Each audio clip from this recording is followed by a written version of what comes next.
एक बार की बात है, एक सियार जंगल में एक पुराने पेड़ के नीचे खड़ा था। पूरा पेड़ हवा के तेज झोंके से गिर पड़ा। सियार उसकी चपेट में आ गया और बुरी तरह घायल हो गया। वह किसी तरह घिसटता घिसटता अपनी मान तक पहुंचा। कई दिन बाद वह मान से बाहर आया। उसे भूख लग रही थी, शरीर कमज़ोर हो गया था। तभी उसे एक खरगोश नजर आया।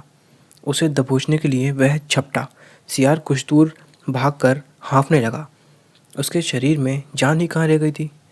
फिर उसने एक बटेर का पीछा करने की कोशिश की। यहाँ भी वह असफल रहा। हिरण का पीछा करने की तो उसकी हिम्मत भी ना हुई। वह खड़ा सोचने लगा, शिकार वह कर नहीं पा रहा था। भूखा मरने की नौबत आ गई। समझो क्या किया जाए। वह इधर उधर घूमने लगा, पर कहीं कोई मरा जानवर नहीं मिला।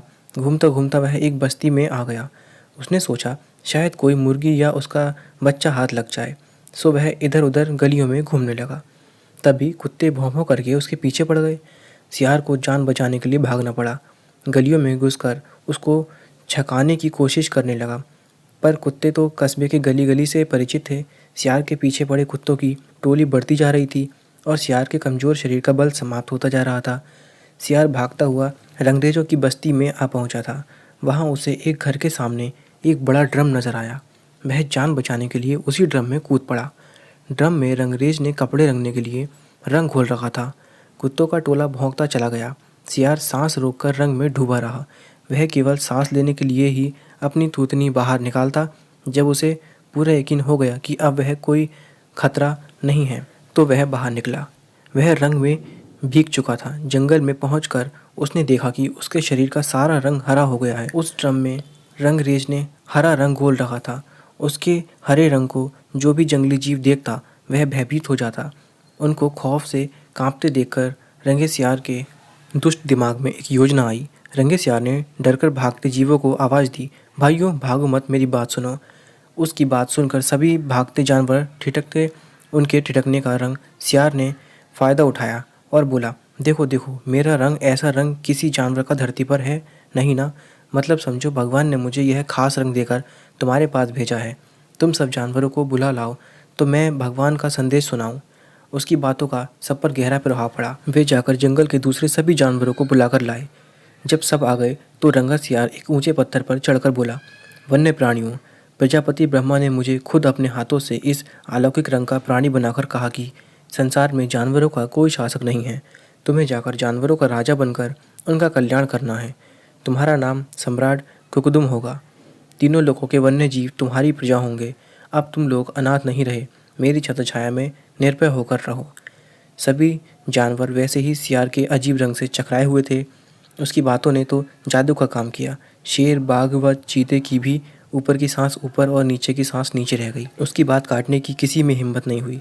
देखते ही देखते सारे जानवर उसके चरणों में लौटने लगे और एक स्वर में बोले, हे ब्रह्मा, हे के दूत, प्राणियों में श्रेष्ठ कुकुदुम, हम आपको अपना सम्राट स्वीकार करते हैं। भगवान की इच्छा का पालन करके हमें बड़ी प्रसन्नता होगी। एक बूढ़े हाथी ने कहा, हे सम्राट, आप हमें बताइए कि हमारा क्या कर्तव्य है। रंगा सियार सम्राट की तरह पंजा उठाकर बोला, तुम्हें अपने सम्राट की खूब सेवा और आदर करना चाहिए। उससे कोई तकलीफ नहीं होनी चाहिए। हमारे खाने पीने का शाही प्रबंध होना चाहिए। शेर ने सिर झुकाकर कहा, महाराज, ऐसा ही होगा। आपकी सेवा करके हमारा जीवन धन्य हो जाएगा। बस सम्राट कुकुदम बने रंगे सियार के शाही ठाठ हो गए। वह राजसी शासन से रहने लगा। कई लोमड़ियाँ उसकी सेवा में लगी रहती। भालू पंखा झुलाता। सियार जिस जीव का मांस खाने की इच्छा जाहिर करता उसकी बलि दी जाती। जब सियार घूमने निकलता तो हाथी आगे आगे सूंड उठाकर बिगुल की तरह चिंघाड़ता चलता। दो शेर उसके दोनों कमांडो बॉडीगार्ड की तरह होते। रोज कुकुदम का दरबार भी लगता। रंगे सियार ने एक चालाकी यह कर दी थी कि वह सम्राट बनते ही सियारों को शाही आदेश जारी कर उस जंगल से भगा दिया था। उसे अपनी जाति के जीवों द्वारा पहचान लिए जाने का खतरा था। एक दिन सम्राट कुकुदम खूब खा पीकर अपने शाही मांस में आराम कर रहा था कि बाहर उजाला देखकर उठा। बाहर आया तो चांदनी रात खिली थी।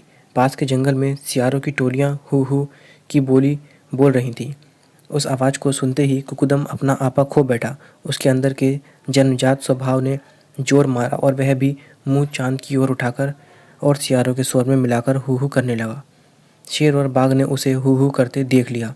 वे चौंके। बाघ बोला, अरे यह तो सियार है, हमें धोखा देकर सम्राट बना रहा, मारो नीच को। शेर और बाघ उसकी ओर लपके और देखते ही देखते उसका तिया पांजा कर डाला। सीख: नकलीपन की पोल देर या सबेर ज़रूर खुलती है।